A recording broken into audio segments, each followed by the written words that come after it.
considère à la fois les métiers du marketing, de la communication, de l'IT, du commerce, tous liés au digital au sens large.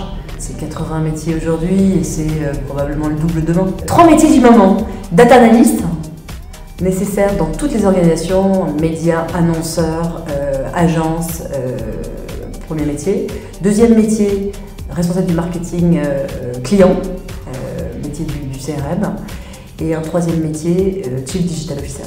Si j'avais un conseil à donner à un jeune diplômé qui arrive dans l'entreprise, c'est d'abord de lui dire de ne pas avoir peur de l'échec, de tester, de vivre à fond ses convictions, faire entendre sa voix et en même temps être capable d'écouter et d'accepter la critique et le changement. Alors je ne sais pas si on y est déjà, mais en tout cas c'est vers où ça va. C'est vrai qu'aujourd'hui il y a beaucoup de départements qui vivaient chacun un peu leur vie de leur côté et aujourd'hui le digital aplatit tout. Il y a un seul consommateur qui va interagir à différents moments avec l'entreprise sur le mobile, sur le digital, dans la vraie vie, dans les points de vente.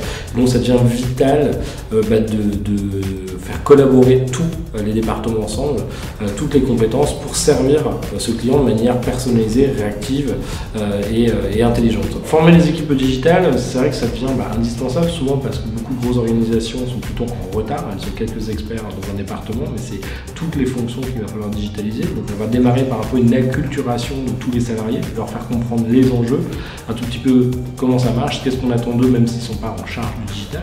Ensuite, les gens qui vont être les opérationnels, les community managers, etc.